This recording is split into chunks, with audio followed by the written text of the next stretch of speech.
TNA has been around for over 20 years, making its debut in 2002, and the TNA World Title was introduced in 2007. And ever since, they have had some of the greatest World Title matches I've ever seen. So in today's video, I will list the top 5 best TNA World Title matches in company's history. By the way, this is based on my personal opinion. Okay, now that we got the intro out the way, let's cut it with the formal nonsense. What is good, yellow bone?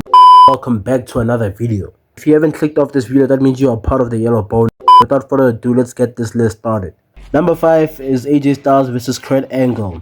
This was the episode that drew the most viewers as Hogan was making his debut, and I guess TNA wanted to close the night off strong, and what a better way to close the show off with two of the best wrestlers on your show. We had a homegrown star in AJ Styles who had climbed the ranks in the wrestling world to make a name for himself, and one of the biggest active wrestlers in Kurt Angle in the main event for the company's biggest prize. And for those tuning in for the first time, it was a great way to showcase the kind of ring quality to expect from TNA. Going up against WWE is a tough act to follow, and I think these two main eventing is a great way to showcase that TNA could in fact hang with the biggest promotion in the world, WWE, when it comes to in-ring quality. Number 4, you've got AJ Styles vs Samoa Joe vs Christopher Daniels. In 2005, Styles, Joe, and Daniels put on what is seen today as the best match in TNA history, which all men faced off for the X Division Championship belt. But what most people don't know is that 4 years later, these three men faced off again in the main event of TNA's Turning Point in 2009. What I like mostly about this match is that at the time, it seemed all three men in a way fulfilled their destiny. AJ Styles had taken his right role as the face of TNA. Samoa Joe is still a force of nature even though he was no longer undefeated, and it seemed like Daniels was starting to be seen as an actual main eventer, almost like mid-carders that fulfilled their destiny and were now the ones leading the charge, even though in reality it was nothing like that. The speed of AJ Styles, the power of Samoa Joe, and the experience of Christopher Daniels made for a great world title match. At number 3, we've got Bobby Roode vs James Storm. Okay, I have a confession to make. I didn't actually watch the full match since I don't find it as entertaining as others might. But the reason I have it here is because of the events of the match. At a time where the product was filled with ex-WWE stars shining over the OGs, this was one of the few things that represented TNA.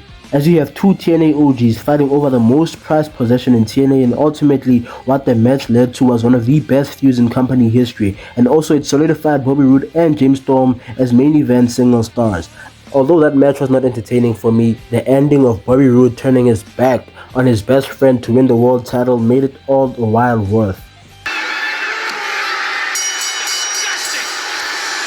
And there's still a moment after a decade of it taking place, it's still seen and being replayed till this day, and is seen as one of the best moments, and that for me is what makes a world title match great. I mostly focus on these stories because I feel like anybody can have a great match, but it is hard to tell a great story, and these two accomplished that. Number 2, we've got Josh Alexander vs Moose. I know some of y'all are shocked that I put this over the others, but let me explain.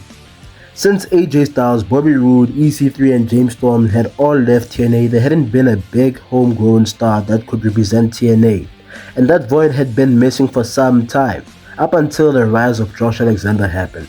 Moose also played his role as being the guy who's willing to take any chance he gets to keep the title and being the one standing in Josh's way from being the face of the company.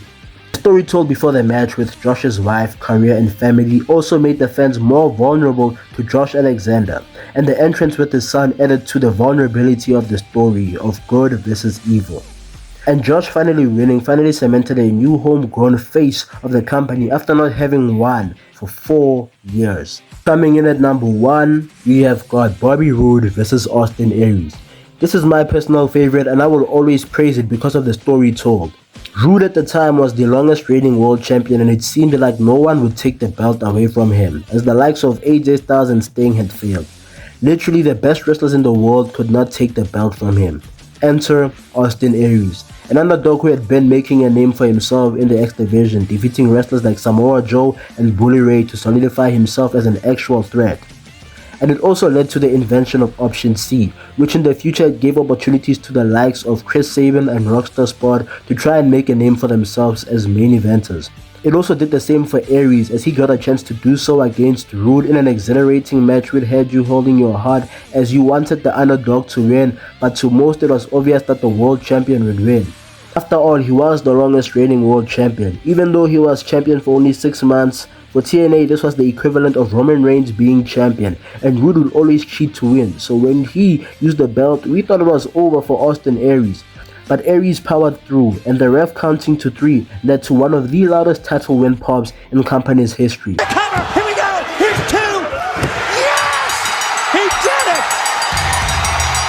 Supported by an emotional Aries and confetti everywhere, this made for, in my opinion, the best world title match in TNA history.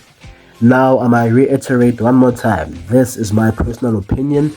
If you've got some matches, you can put them down in the comment section. Thanks for watching, and follow me on Twitter. I'll see you. I don't know if I'm gonna be consistent. Okay, that's not a good thing to say. I'm gonna try my best to be consistent. I'll probably do a review of Genesis. Peace.